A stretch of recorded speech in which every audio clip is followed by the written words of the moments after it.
The last letter. Hey everyone, I hope you are doing well. Welcome again to this channel. If you want to speak English or learn English, then you are at the right place. The town of Millbrook was small. Everyone knew everyone. The streets were quiet at night, and the people trusted each other. Clara was a librarian. She loved old books. She loved the smell of pages. She lived alone, but she was never lonely. One morning, she found a letter. It was on her desk. There was no name on it. There was no stamp. Who had put it there? She opened it slowly. Inside was one sentence. It said, "The truth is buried where the roses never bloom." Was this a joke? Was someone trying to scare her? Clara looked around the empty library. The silence felt ominous. She folded the letter carefully. She put it in her pocket. That afternoon, she told her only friend, Marcus.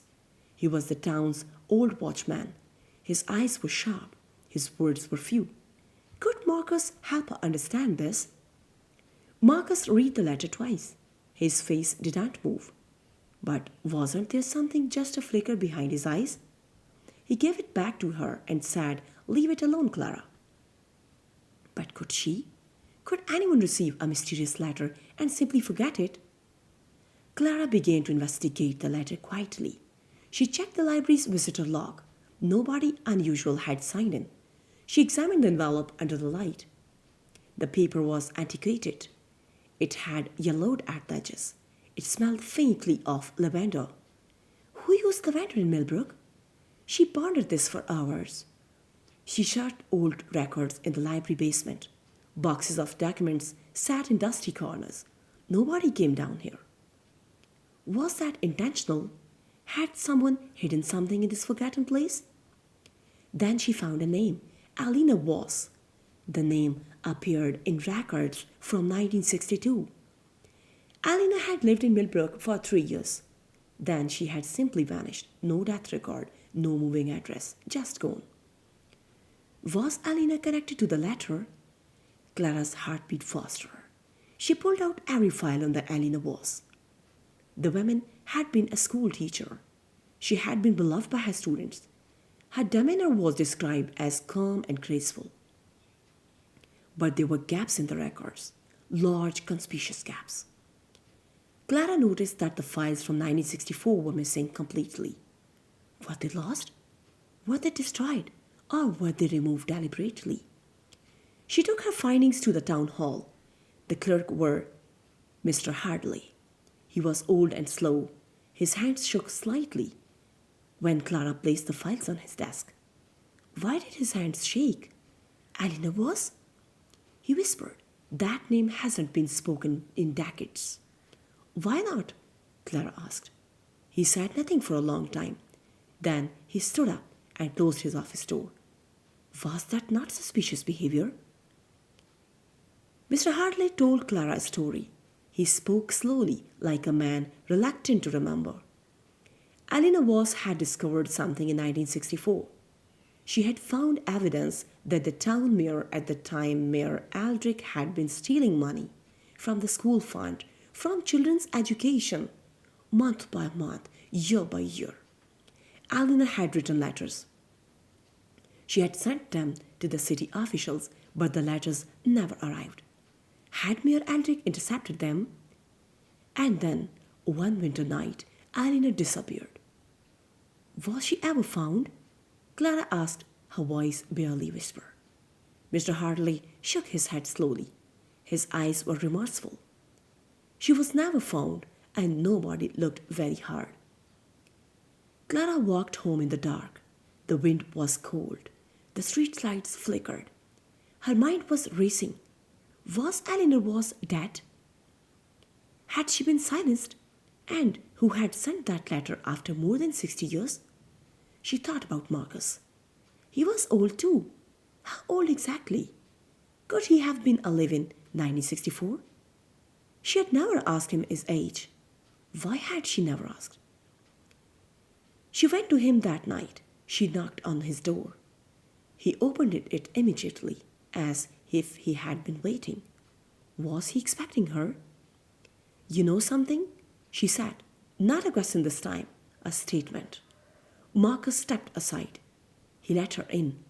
The room was dim and warm. On his wall hung an old photograph. Clara walked to it slowly. She looked at it closely. It showed a young woman. She was smiling. She was standing in front of the old schoolhouse, and beside her stood a boy, maybe 12 years old, with sharp, familiar eyes. "Is that you?" Clara asked. "Is that boy you, Marcus?" He nodded.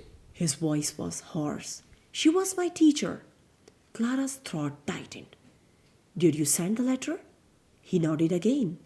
"I've carried this secret for 60 years. I was too young to fight then, too cowardly to speak."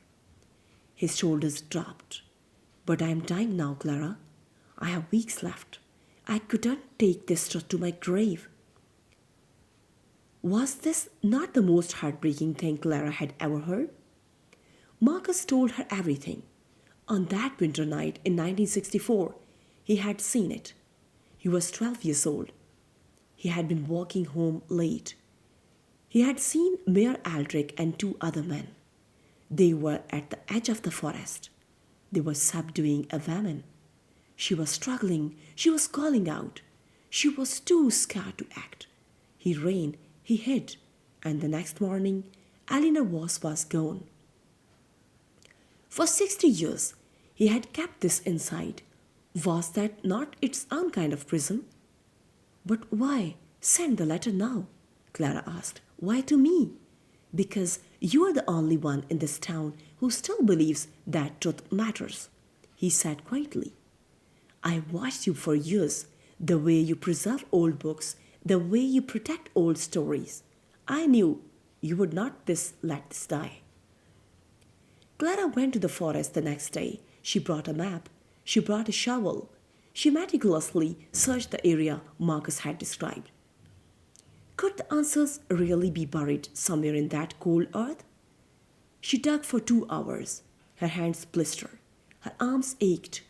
And then the shovel hit something solid. Not a bone, not a body, a metal box. Inside the box were letters, Alina's original letters. The ones she had written to the city officials, the ones Mayor Aldrich had confiscated, and with them a testament in Alina's own handwriting. It named the mayor. It listed the stolen amounts. It named the 2 men who had helped him. Those 2 men? Their names were recognizable. They were the grandfathers of 2 of Millbrook's most respected families. Could Clara now stay silent? Should she protect the peace of the town, or should she honor Eleanor, a woman who had risked everything for the truth? She knew the answer. She had always known it. She brought the letters to a journalist in the city. The story ran the following week. The revelation shook the entire religion. The families implicated denied everything at first, but the evidence was irrefutable. The town of Millbrook was no longer quiet. But was that silence ever truly peaceful, or was it merely the facade of a community built on someone's suffering? The following spring, the town held a commemoration. They placed a bench in the town square. It had a small plaque. It read, "Alina was teacher, truth teller, never forgotten." Marcus lived long enough to see it. He sat on that bench that morning after it was placed. He touched the plaque with his old fingers. His eyes were glistening. Was he grieving? Yes. But was he also free? Yes, perhaps for the first time in 60 years. He died 3 weeks later, peacefully in his sleep. Clara still works in the library. She still loved old books. But now she knows something she didn't know before. Every suppressed story fights to return. Truth doesn't disappear. It waits. It waits in old letters, in dusty boxes, in the guilty eyes of witnesses who lived long enough to atone. And isn't that the most important thing?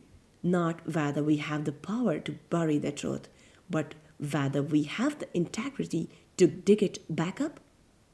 After the story was published, Clara received a second letter, same paper, same lavender smell. But Marcus was dead.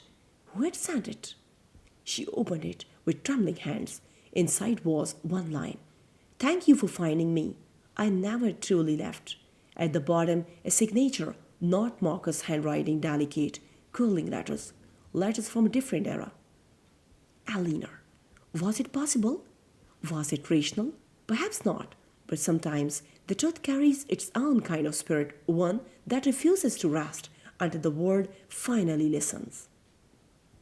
Moral of the story: silence is never truly neutral. When we witness injustice and say nothing, we become part of it. But truth, no matter how long it is buried, has a relentless heartbeat. One brave person, one honest act, one open letter can give voice to those who were silenced and restore dignity to those the world forgot. Speak the truth even when your voice shakes, even when it's 60 years too late, because for someone, somewhere, it is never too late.